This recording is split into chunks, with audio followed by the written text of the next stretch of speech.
Tyrese is not even the main ball handler at this point in time because the defense has been so aggressive. Nembhard steps back, three-pointer. Got it! Three-pointer from Nembhard.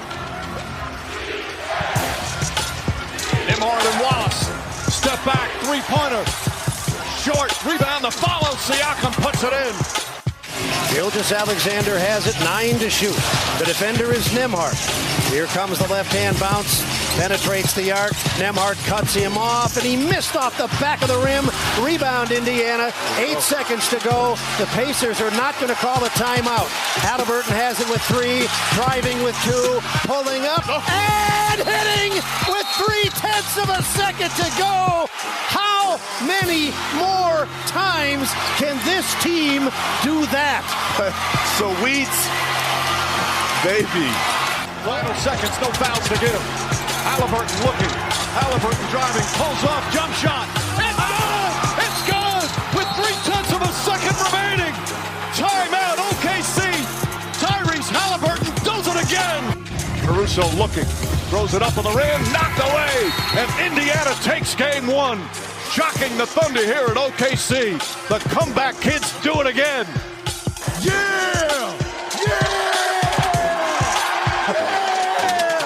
That's how we feel! What is up, Pacer Nation? Welcome back to another episode here of your go-to Pacers podcast, setting the pace, the home of the Eastern Conference champions, and the team in the finals that leads 1-0. They defeat the Oklahoma City Thunder 111-110. And Facci, I think we can quit saying that the Pacers are stunning their opponents because it's not a stunner. They keep doing this every single series. They are just breaking hearts at this point, and they are snatching victory from the jaws of defeat. They win on a Tyrese Haliburton game winner once again. Wow. How are we here? How did we get here, Facci? I have no idea how we're here, and I don't know what we just witnessed. But what I'm telling you right now is we got that. We're up 1-0 in the NBA Finals. Pep in the step right now. That we just stole home court type of pep in the step. That we are 3 wins away from an NBA championship type of pep in the step. I'm freaking out right now. Tyrese Haliburton is that man in the clutch, and it's undeniable. It really is. And let's just talk about this. The Pacers have only made one other NBA Finals appearance. They never once had a series lead. This is their first ever series lead in the NBA Finals. And look, they had an uphill battle to climb from the beginning of this game till the final buzzer sounded. Facci, they never led until Tyrese hit that shot to give them a 1-point lead. You can't write this. You can't. This is just something that just feels like how did this team that set an NBA playoff record with 19 turnovers at halftime? Yeah. Not the game, at halftime. The same team that trailed by 15 and never led is the team that won and stole game 1. You and I talked about it. I never agreed with it. How was OKC the biggest favorite in over 20 years? To me, they were a really good team, and they played really good for maybe 47, 46 minutes in this game. But I just felt like you can't tell me that we're not even in the same league as the Oklahoma City Thunder, because this is a really good Pacers team, and they showed it tonight. Don't you ever count them out. Yeah, I'll have some thoughts on OKC here in a second, but you bring up 19 first-half turnovers, Facci. The Pacers really flipped things around, and they only have 6 in the second half. This was a team that looked nervous in that first quarter, and then in the second quarter, they got a little rattled. OKC was doing what they do best, and I think it just took Indiana a little bit of time to kind of adjust to what the Thunder were doing, because, look, it was only a 12-point lead for the Thunder going into halftime, with the Pacers having 19 turnovers to just 3, I believe it was, for Oklahoma City. That's the scary part. You think about that, and Carlisle even said it in the locker room, like, 9 points off 19 turnovers, like, you live with that. A lot of the turnovers ended up being dead ball turnovers, which didn't lead to touchdowns for the Thunder, which kept Indiana in it. And look, I don't know, when I saw Lou Dort leading this team for Oklahoma City in three-point shooting, I thought to myself, if he's going to make 5 of 9 from 3 and they're going to play defense like this and then not call the fouls that they could have been calling throughout this game, because they were playing pretty physical, OKC was, I was like, man, I don't know how Indiana's going to pull this one off. But then they just kept chipping away. You talk about it. They get down by 15 points. It's the largest lead the Thunder had. That took place in the fourth quarter. Took place in the fourth quarter when the Pacers rolled out a lineup of Pascal Siakam, Ben Mather, and T.J. McConnell, Ben Shepherd, Thomas Bryant. Rick Carlisle, I love you to death, but please stop playing Siakam with 4 bench players when they've got other players out there that can do a lot of other stuff. So I just think at this point, never doubt the Pacers because they find a way to win. But let's just talk about how this game flipped when they were down 15. Carlisle calls a timeout. He puts a complete hockey sub in. He puts in the starters with Obi Toppin in for Siakam, and Andrew Nembhard just starts going to work. Raises a level of physicality, gets inside the paint. OKC starts crashing. All of a sudden, three-point shots become open. The Pacers start swinging the basketball, getting open looks. They start hitting their three-point shots, and they just keep chipping away and chipping away. And I think that is really what changed the game, was Indiana's ability to put pressure on OKC's defense. And look, OKC, I know I'm rambling here, but OKC, they were the team that made so many adjustments. They adjusted their starting five before the game. Yeah. They were worried about what Indiana could do, and this is the reason why. 111-110, Pacers win the game. Unbelievable. Unbelievable. I mean, look, when we saw Casey Wallace in the starting lineup, Isaiah Hartenstein out, it was like, wow, that is something no one really spoke about. Didn't know that was going to happen, but thought it was interesting, especially now in the NBA Finals, to make that type of switch. But going back to your point on Andrew Nembhard, he's going into the fourth quarter with 6 points. He drops 8 in the fourth quarter. We have now seen him step up time after time, but his defense on SGA, I mean, come on. Even before, to think about before the Tyrese Haliburton game winner, it's Nembhard that's got to get the stop on SGA, and he does. He gets the stop. He's all over him, forces him into a tough mid-range jumper. It's Aaron Nesmith that gets the rebound, which was a tough rebound. It's like, this was one of those that I kept rewinding and watching because every guy did their part. Even before, Siakam was battling for the ball out of bounds. Like, I love the effort diving for it. I was so worried that when we didn't get that, when we Rick challenged it and we didn't win it, we weren't successful. I went, man, I don't know what we do from here, but it's like every little thing, never give up. And Haliburton, a guy who had, not to say disappeared offensively, but had really been, I mean, there's OKC, you got to tip your hat. They have some incredible defenders. Haliburton once again saves his best for last. He might have only had 14 points this game, but it's the last shot that is by far the biggest. And on that stage, nobody in the NBA has been clutcher this year. He's unbelievable, Facci. When he had the ball in his hands, I said, give it to Tyrese. Come on, get the ball to Tyrese. Jeez. There's like 5 seconds left. I wasn't worried. I wasn't worried. Terrified. You were terrified? No, it was just the whole fact of like, what are you going to do? Are you going to call timeout? Like, what is it? I know they like to push it. So it's like, all right, we got to go. And like, Haliburton was like, he was so guarded at times that it's like, he wasn't even involved. You see him like pass the 3-point, but it's something that happens when there's a couple of seconds left. He's just better. Like, he's better than any other time. Well, let's just talk about this because it's a great strategy by the Pacers to not call timeout because it allows the defense to get set up. Number one. Number two, look, he's done this in every series now that the Pacers have played in, and not once have we seen a team try to double team him. They just allow him to get the one-on-one matchup. He does a patent step-back shot, and he hits it. When I realized he was on an island with Casey Wallace, I understand Casey Wallace is a very good defender. It's his second year in the league. He's never been in a moment this big. Haliburton's already had the biggest shot of his life probably in New York, and now he probably just tops it here by getting this one against the greatest defense in the NBA. So to me, it's like, how do you not double team this guy? But it just comes down to all the little plays. Let's talk about that incredible block that Pascal Siakam had earlier in that game. The threes Obi Toppin was hitting. I mean, I know you brought that up, but like, it was just little thing after little thing. Aaron Nesmith hit a big three. Aaron Nesmith had a really hard drive where Lou Dort had an incredible defensive play. The Pacers had a 4-point deficit, and I think it was a Nembhard that drove, and he kicked it out to Miles. Or no, it was Tyrese that kicked it out to Miles for a three, and Miles had the best look of the night probably, and he missed it. I mean, they had so many opportunities, and then the Thunder came back and hit a three, I believe it was, and you're just thinking to yourself, man, this just might not be our night to have the comeback. But as it got closer and closer, when the Pacers were going to challenge that call to see if they were going to call a foul on Casey Wallace when Siakam fell out of bounds with the basketball there, and the Thunder got the ball, I mean, I didn't think it was a foul. I thought it was the right call. I thought it was the right challenge, too, because you have to at least put them in that spot, right? Way too pivotal to not challenge that. The Thunder had the ball, and there was only 14 seconds on the shot clock, and there's about 21 seconds left to play.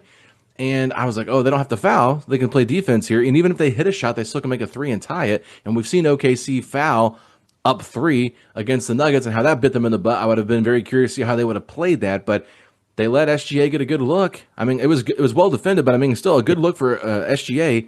He misses the shot. Pacers get the ball in transition. Bada bing, bada boom. They win the game. I mean, you cannot make this stuff up. This Pacers team has been incredible. When we talked with Keith Smith, he said this is a team of destiny, and he said he hates using cliche sayings like that. But this is a team that feels like a team of destiny. And my God, Facci, I went up and woke my wife. During the review, my wife was asleep for like the last fourth quarter. When they went and reviewed the Siakam play, I said, "Babe, you got to come out here and watch this. They're about to pull it off again." And she comes out of the room like all groggy, and then she's just like smiling from ear to ear. I mean, I'm still smiling. I can't believe this happened once again. It was too sweet. And when we had Keith on, I said, when was the last time OKC's been in a fight? Because I said this Pacers team, if they're going to have an advantage, it's in the clutch. OKC has a lot of blowout wins, and it's very impressive. They've beaten some teams by 50 points, like Memphis Grizzlies. They've beaten other teams by 30, 40. But Indiana in the clutch has been the best team in the playoffs. And it showed when things got tight. Little by little, they chipped away. They made the plays. They got the stop. They got the rebound. They hit the shot. They did everything that they needed to do. And it's a very good Thunder team. It really is. But there's just something about this Pacers team when their back's against the wall, they fight. And that is everything that we saw tonight. It was never pretty. It never was. It was downright disgusting at times. But they just never, they managed to stay the course, just like Rick was saying at halftime. Like, just stick with it. Just stick with it. And that's what they did. They got tough stops. Little by little, guys contributed. And there was times where T.J. McConnell was the leading scorer. And I was like, I don't feel good about this. But, little by little, so-and-so stepped up. So-and-so stepped up. Classic Pacer basketball. 6 players in double figures. It was 6 players with, I guess Nesmith had 10. But, Nesmith's giving you 10, but he's giving you 12 boards leading in there. He's fighting, defensively. You had 3 Pacers with 10 or more rebounds. That's something we've asked for a while of okay, who's going to step up on the glass? Anything like that. They crushed OKC on the glass tonight. It was 56-39. And it's part of that could be because OKC got, 17 more shots. But whatever it is, guys stepped up when you need them to. And this is just a team I could not be more proud of. I mean, yeah, it's incredible, Facci. And the rebounding thing, I think that goes a lot to the fact that OKC was playing smaller. Yeah. They went to J-Dub at the 5 at times. We heard from different podcasters talking about this. When we talked with the uncontested guys, they were talking about how excited they were about them going small. But let's just, real quick, I want to say this just on the fourth quarter comeback because Tim Bontemps put this out. He said Indiana just tied the largest fourth quarter comeback within the finals in the last 50 years. So unbelievable. Look at what we're witnessing right now. We can't take this for granted. We're tied the largest comeback in the last 50 years in the NBA Finals. We saw 2 comebacks of 7 points or more in the final minute. We have seen some of these comebacks that will never be seen again or might not be seen in our lifetime. We've seen it all in just a playoff, one playoff go around. That's how crazy it's been. All right, so one thing that we did hear from the uncontested was, when Chet Holmgren has a lot of rest, he's a lot better of a shooter. Well, Chet Holmgren tonight played just 24 minutes. He went 2 of 9 from the field for 6 points. Jalen Williams goes 6 of 19 for 17 points. So that's a total of 8 for 28 for just 23 points. That is not good enough from your second and third best player. Shai Gilgeous-Alexander played 40 minutes, had 38 points, but look, it took him 30 shots to get there. Oh, yeah. And that is how you play against a team like that, and you get yourself in a situation to win. We've talked about it before, and I know Caitlin Cooper did a great job bringing it up. I asked Keith about it. I even think I asked the guys from the uncontested about it, but Giannis got his points. Donovan Mitchell got his points. Jalen Brunson got his. But you limit the others from getting theirs. Lou Dort had 15 points on 10 shots. He was probably their most efficient shooter outside of SGA. But then you throw in Alex Caruso, just 3 of 8 from the field for 11 points. Honestly, let's just think about this for a second. The lane violation that the officials called, that was crazy, ends up being the difference in the game because that 1 point the Pacers got from that with Siakam makes this a tie game, or makes this a 1-point win versus a tie game. Just nuts. And that's why it is that team of destiny, because Siakam missing the free throws, it's what are you doing? How? And it's oh, wait a minute. Ooh. All right, we got another shot. It's just crazy how one little play can be so significant here and there. And you talked about it earlier, maybe we talked offline, when it's when SGA hit that 3 in the third quarter, I just felt I was oh, there's something about that 3 that just felt like it hurt extra because Indiana was on a run. I think they'd cut it to 6 at the time. So sometimes one play might not seem significant, but it ends up being, a difference maker. And I felt in this game, man, we had heard all about like, hey, OKC really is going to force a lot of turnovers, and Indiana protects the rock, and I heard it. I didn't maybe buy into it full time, but like, yeah, the Thunder they got some active hands, and they did force a lot of turnovers. But like you said earlier, it's just crazy that it didn't lead to enough baskets to, because like you mentioned, Pacers were down 12. They probably should have been down 20 at halftime. Easily. They probably should have, but they weren't. And that's the crazy thing is in the game, oh my God. In the game, you mentioned at halftime, the Pacers had given up 9 points off turnovers in the first half. In the second half, just 2 points. Yep. They cleaned it up. Like this is crazy. And they get it done at 111. I think the magic mark had been 112 points per game. I think it was where Indiana was like undefeated in the playoffs, or I believe so. That was a thing. But like, man, for you hold the Thunder to 110, you do it at home. That was a rocking crowd. That crowd was nuts.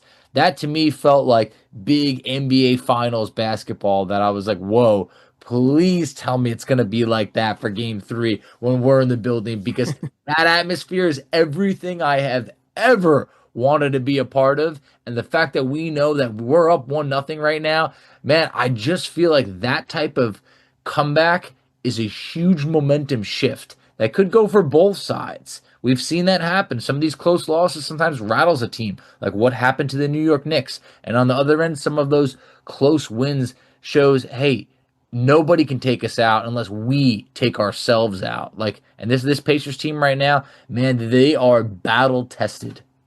Okay, so I'm going to share some stats with you from Pivot Fade. I think you said they only had 2 points off turnovers in the second half. Yeah, that's what I got. They're saying that we had 0 points off turnovers. Hey, even better, even better. I'm reading. I don't know what data they use for tracking, but I go by it a lot because I like what they do. But either way, nearly flawless. 9 offensive rebounds to 4, so there's 5 more opportunities. Obviously, 19 to 13 on the defensive glass. Both teams had 3 blocks. OKC had only 2 steals that half, in the second half. Indiana had 1. If you look at the fouls, it was 11 to 11. Indiana outscored them from bench points 21 to 10. Second chance points, it was 8 to 7, so not a big difference there. But listen to this. Offensive rating for the Pacers in the second half, 140.4. True shooting percentage was 63.7. Effective field goal percentage was 61.7.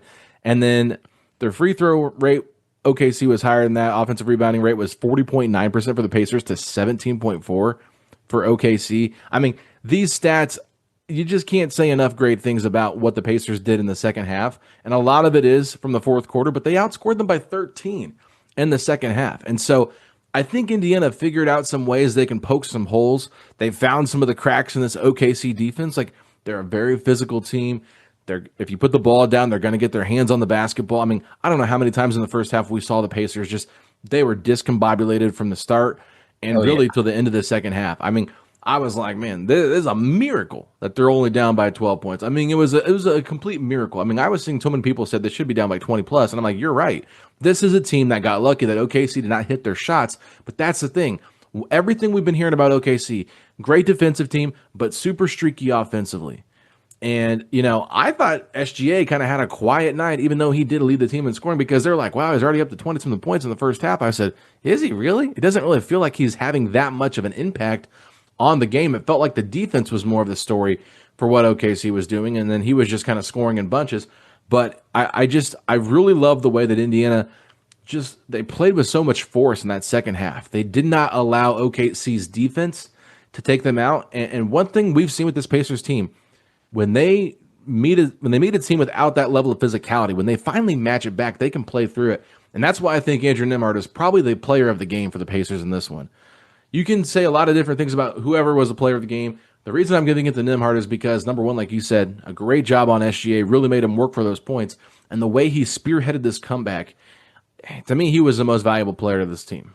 I think he probably was in this game. Like, we know who our clutch player of the award will win.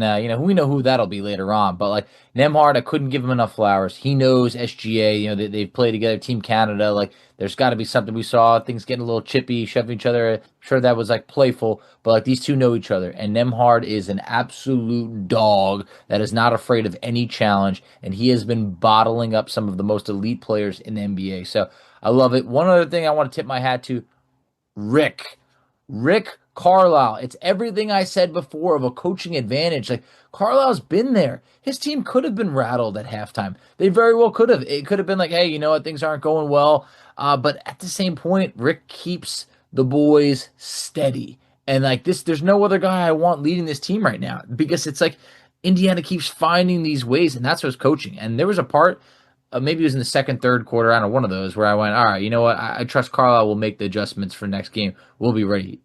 They did enough adjustments in this game. I mean, look, SGA, 18 shots at halftime, just 12 shots taken in the second half.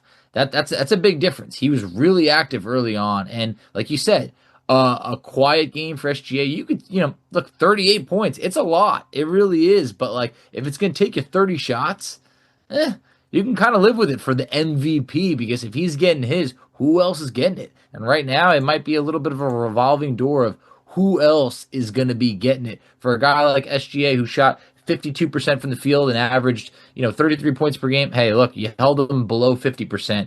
That's a win, in my opinion. Yeah, I mean, and I should say, like, when I said quiet, I meant more like when they said that he had 21 in the first half. Yeah, that's what I'm talking about. And then they just kept re-showing how many points he had every time he make a basket. I'm like, okay. But, like, just listen to this stat, Facci. I mean, there's so many stats. The most game-tying or go-ahead field goals in the final 5 seconds since the 1997 playoffs. Number 1, LeBron James with 8. Tied for second, Reggie Miller with 5, and Tyrese Haliburton with 5. It's unbelievable. Crazy. I can't even put into words how insane Tyrese Haliburton is. Now, I will say this. Bobby Marks tweeted on May 21st, 2025, one game shouldn't define a series, but ... Was that game 1 against the Knicks? What was the date on that? May 21st. Yeah, that's pretty accurate. Yeah, okay. I believe it was. He tweeted tonight, one game shouldn't define a series, but ... It's hard to count these Pacers out. Like I told you, in my head, I really felt like OKC should win this one in 5. I said that on the podcast. That's how I felt, and I wasn't just speaking, hyperbole, because I've been hearing that from everybody else. I just look at their team and I saw how good they were defensively. I'm like, how is Indiana? How is Tyrese going to score on this? How is he going to meet this level of physicality? I said, but I had not picked against them all series long, or all playoff run long. I'm not going to start now. I'm picking them in 6, and look. They could still lose this series. Let's be very clear. This is a one-game win, but we have to celebrate. We have to enjoy it, because oh my God, please, this is incredible. They don't play till Sunday at 8, so we got 2 whole days in between the next game. So I think it's very fine for the fan base to celebrate this one, because you're not in the NBA Finals very often, let alone leading in the NBA Finals against the number 1 team with 68 wins in the regular season, plus 12 in the playoffs, so 80 total. I mean, that's pretty impressive. It really is. Plus, everyone talked about, hey, coming in this series, what are you going to do to keep Shai Gilgeous-Alexander off the line? Like, how many free throws did he take? He had 8 free throws tonight, and I believe the 3rd free throw didn't come until about like 6 minutes left in this game. So it's like Indiana did a great job not sending him to the free throw line. So awesome job by the Pacers. I expect there'll be other games where he does get to the free throw line 14, 15 times, but I hope not. I hope that's not the case. So the fact that he only shoots 8 free throws, that's a major win for the Pacers. But overall, this is just a great performance that means a lot. Like, could Indiana be better? Think about that. Yes. Yes, they can. This team had 24, 25 turnovers in this game. It's got to be, it's probably not a season high, but I would imagine whatever game was a season high, they lost that game. They managed to find a way to win this, and that's really impressive. They went 15 of 21 from the free throw line, so they missed 6 free throws. You had 24 25 turnovers. You let your opponent shoot 17 more shots than you. They can clean things up. And the fact that if they can go in, and look, we can't get ahead of ourselves, but if they are to steal game 2 in OKC, we've talked about that. No team has ever come back from that. You can't lose the first 2 at home and come back from that. So Indiana's got to be ready to just keep punching. And right now, this is a win that I am not going to take lightly, because nobody outside of the Pacer fan base gave us a chance at all in game 1. Yeah, I mean, when I saw in the pregame show, which was a complete, utter joke from Stephen A. Smith, Kendrick Perkins, Bob Myers, and Malika Andrews, It was all Thunder. Thunder, Thunder, Thunder. They're not going to lose this game. Malika Andrews did not pick, but I will say that she did say whoever wins game one wins 71% of the time in the NBA Finals. So, Of those stats. yeah, that's a great stat to hear. Obviously, it doesn't mean anything unless you win game 2 and 3 or at least go up 2-1 after the first 3 games. But, yeah, it's going to be an incredible challenge to win 2 in a row here in OKC. But we've said that how many times now? That they did it against Cleveland, against New York. I mean, this team, they are not fazed by the road. And that is one thing that you can say about a lot of other teams, that they have issues on the road. Like, look how worse New York was defensively on the road versus at home. And we know they won a game in Gainbridge Fieldhouse, but like that was like an utter collapse by Indiana after having a 20-something point lead. And I'm not even going to bring up the New York Knicks anymore because they don't even deserve time on an NBA Finals. They should be talked about in June. You know, they haven't been relevant in June for a long, long time. So we don't want to bring any more relevancy to them. But I couldn't even imagine what it's like on the other side of things, you know, being like a Thunder fan or our friends at the Uncontested, like just talking about this type of like meltdown on the biggest stage and all that. It's got to be a humbling type of moment. And, you know, we even saw some comments in the YouTube like, man, those Thunder guys, hey, they're cocky, this fan base. Like, you know, they wanted to, there was like this little, it was playful, but there was like this like smirk, this laugh of like, all right, guys, I don't want to be disrespectful, but you know, we're gonna gentleman sweep you, basically, like that type of thing. And hey, all of a sudden it's like, watch out, Thunder, because the Indiana Pacers are not one to overlook. And there's something about this win that I think is going to be a wake-up call to the nation, because I was getting a lot of texts during this game, a lot of texts saying OKC in 4 or OKC in 5, or man, the Pacers didn't even deserve to be there. Some of them are Knicks fans. Sorry to even bring them up again. But it's like, I was getting them, like as if the Pacers were like, how did they even get here? No.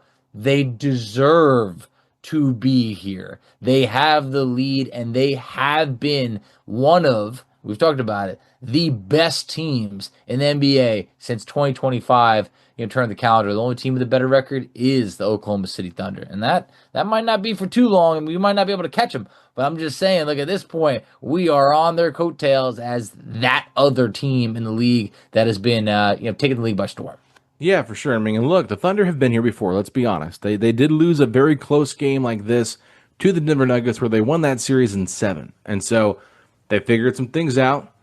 Like we've talked about, when you look at the teams that OKC has had to play, could Indiana be their toughest matchup? And while you could say Denver is more of a tougher matchup because of Jokic, right? Pacers have nobody at the level of Jokic on their roster. But they have different ways they can beat you. And so I just think the three-point shooting is key, because, look, when you look at what Denver was allowed to do, they were letting Russell Westbrook and those kind of guys hit threes in the corner.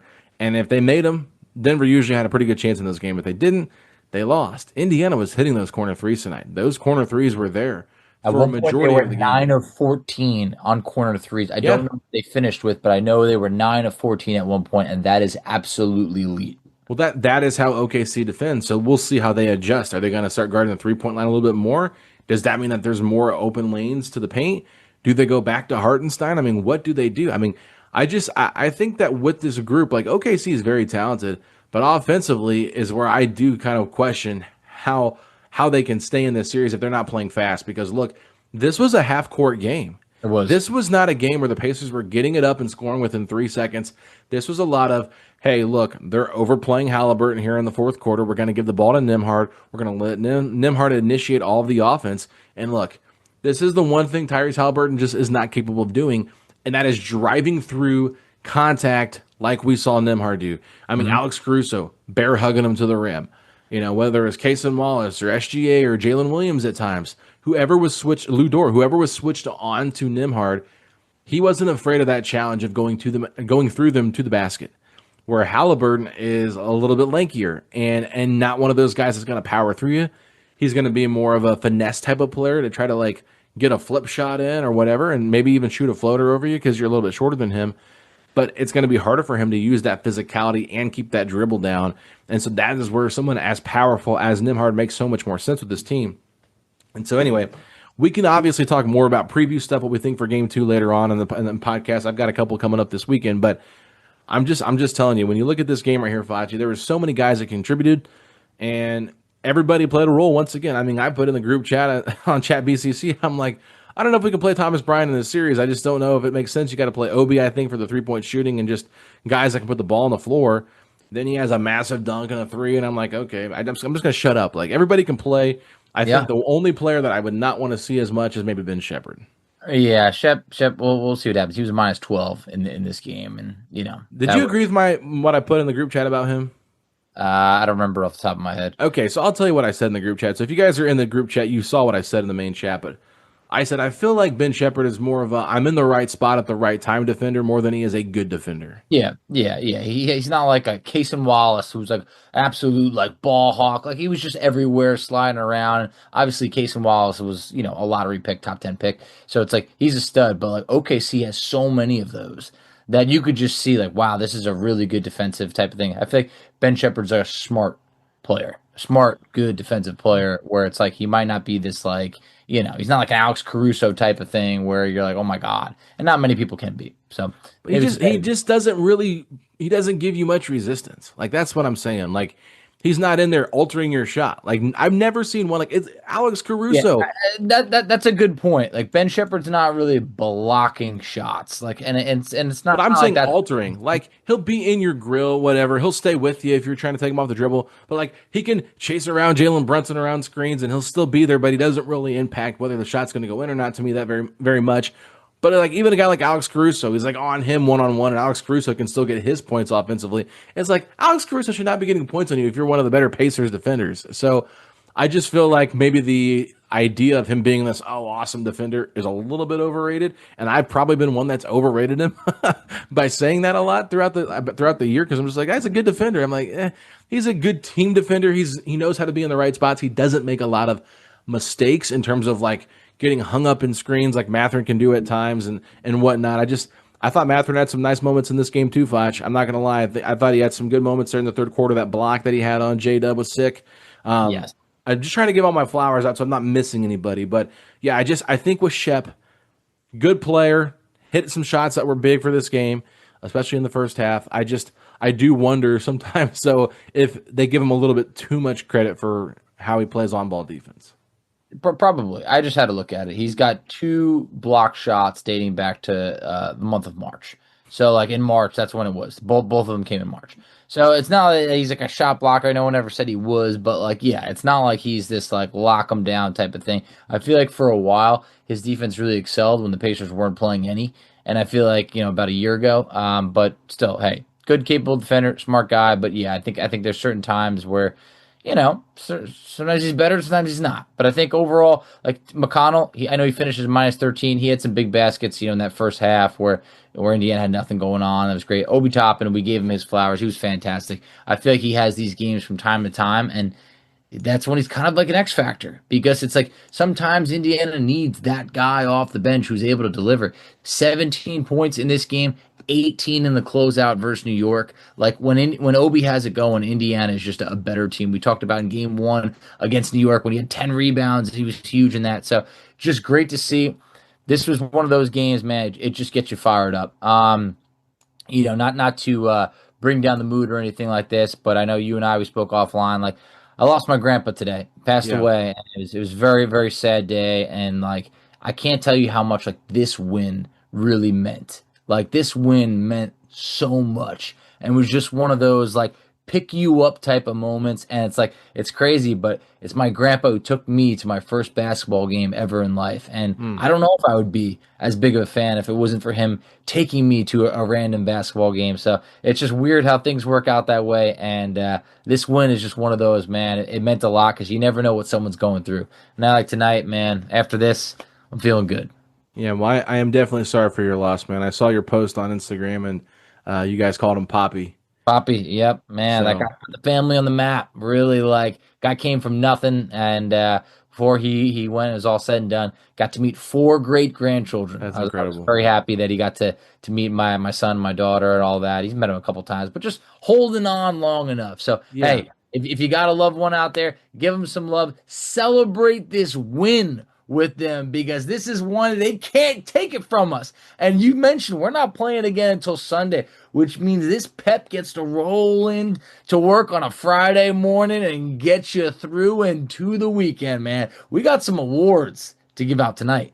Yeah, for sure. I just want to say before we give out our awards, I want to dedicate this episode to your grandfather. I think that'd be one way to do that. So we're going to dedicate this. Is it Papi Facci? Is it Facci the last name, or is it? Yeah, it's not Facci. It's on my mom's side, but Okay. man, I feel like he was the sixth man tonight. You know, it's like, hey, no offense to Obi. Obi did it. We can call him the seventh man, but like, you know, it was like, hey, I felt him out there, and he loved hearing about the podcast. Like I would always give him an update, and his mind was always blown. And not one of those guys who goes on YouTube. So he was always, how do I listen to it? Put it on the radio. I'm like, well, we're not on the actual radio in live time. Like, always trying to explain it to him, but he was really proud of what we're doing here, and he'd be happy with this type of win.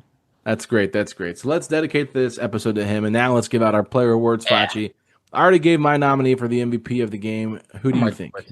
I'm right there with you, Nembhard. I mean, like if he's not in, becoming Nem Hell, well, for SGA, this is a different game. We probably lose this one by a couple points. He really locked in defensively and brought his A game offensively in that fourth quarter. Are you saying that you want to give the defensive player of the game to Nembhard as well? I feel like you probably have to. I think I'm fine with it. I think he deserves double the awards. I think you kind of have to, because it's like, even as it relates to like MVP, like you can't give it to Siakam. Like Siakam had a good game, but like in terms of scoring, but like Siakam was a -10 in this game. He was the only starter that was a negative. And like Siakam was obviously big, but like, come on, what Nembhard did on both sides, I think is probably deserving of both awards. Yeah, it's hard to argue that, Facci. I love sharing the love around here with this podcast. So do I. I feel like he was that good and that impactful on both ends of the ball tonight. So Nembhard really changed his game. So this is one of those games where it's really a team effort, right? Everybody played a huge part. There wasn't just like one individual that stood out, but I feel like he had the biggest impact on both the offense and the defense when it mattered the most. Now let's talk about our clutch player of the game. You said this was going to be easy for you, so tell me who you got. The easiest, the franchise, Tyrese Haliburton, the man who is just, I think, has become synonymous with clutch.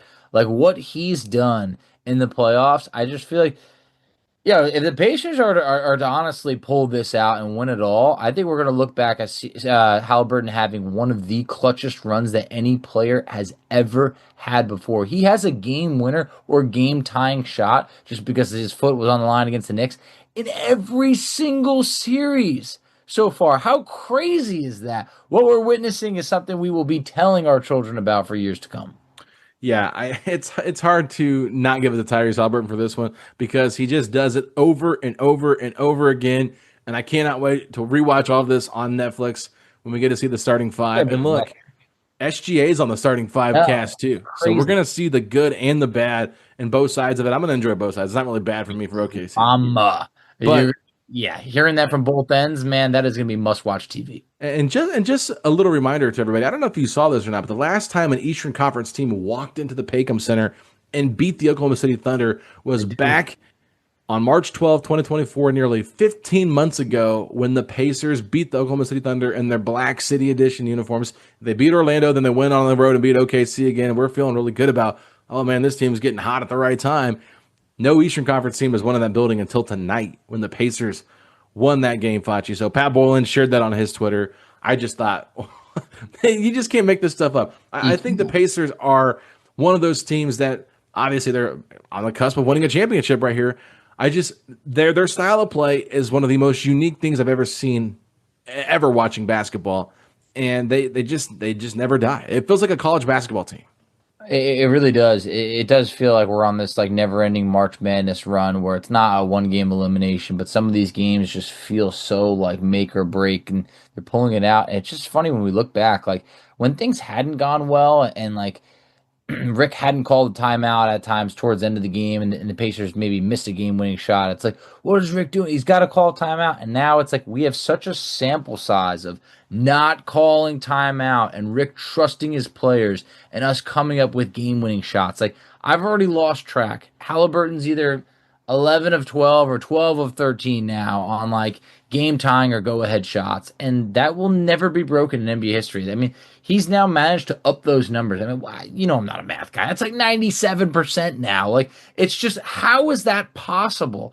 But what we're seeing is pure trust between your coach and your point guard and your team. Get the man the rock no matter who's guarding him. He's going to figure it out. He's going to find a way. And that's exactly what he's done.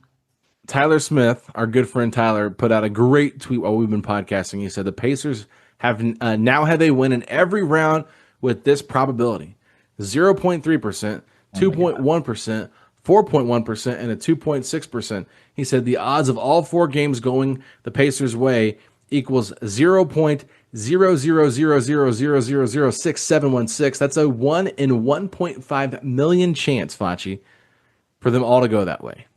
It's unreal, man. Defying logic. There's this crazy stat for every like impossible thing we do now. It's just nuts. Like, you're never going to see this again. You will never see this. We will always look back and be, SC's pretty clutch, but they're not 2025 Indiana Pacers clutch. Like, so soak it all in, appreciate it, do what you got to do, a couple days to just hold our heads high, soak up as much.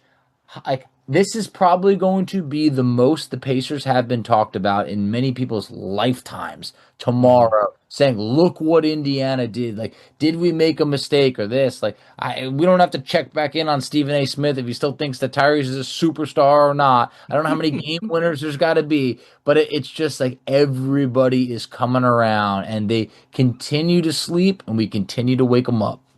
It's unbelievable, Facci. It really is. So our final award, Feisty Foster, player of the game.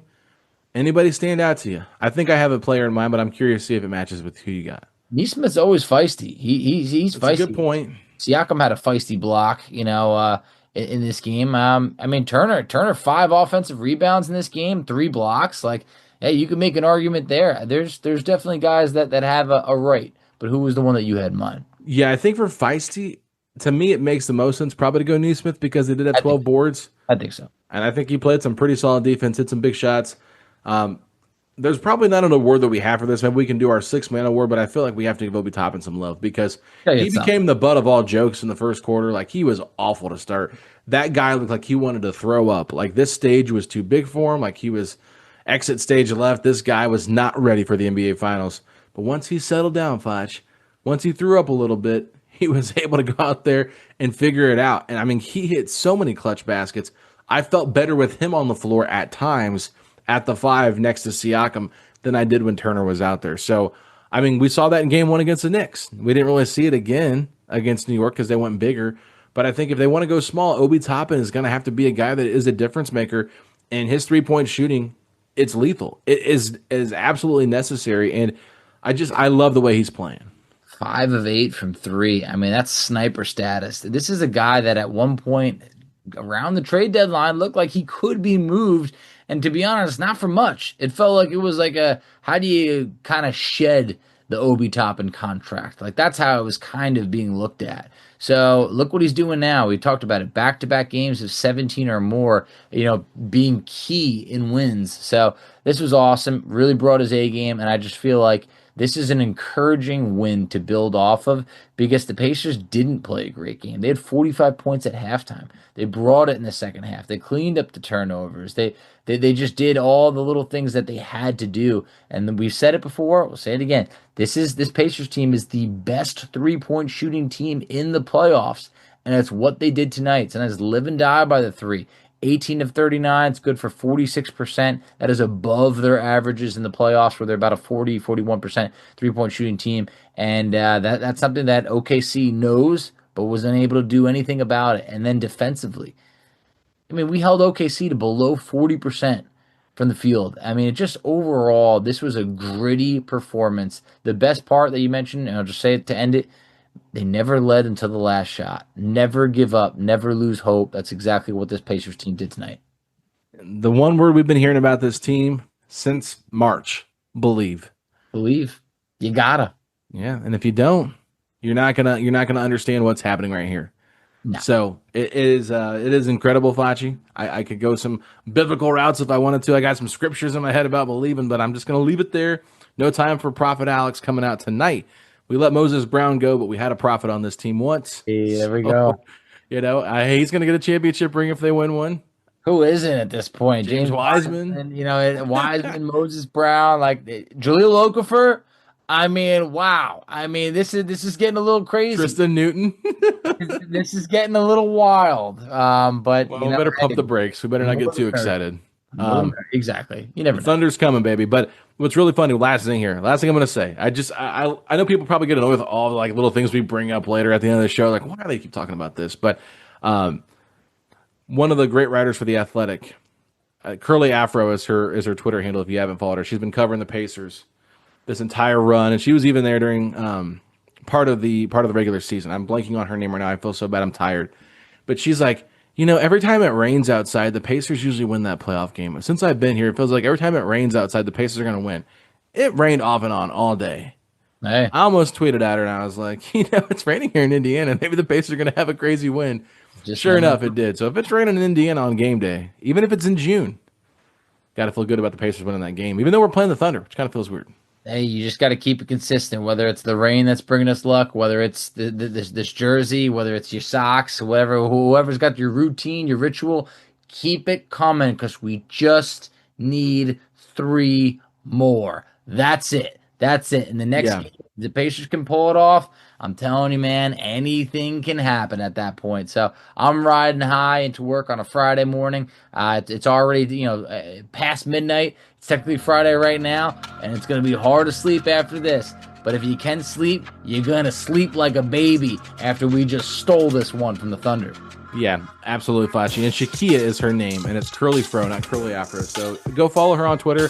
She's been covering the Pacers for the last 3 months. She's been writing some really good stuff. Make sure you guys give her a follow. But with that being said, Facci, if you're feeling really good that the Pacers got a victory over the Oklahoma City Thunder with a Tyrese Haliburton step-back winner over Cason Wallace to give him a 1-0 series lead in the NBA Finals, then hit me with those 3 words. Let's go, Pacers.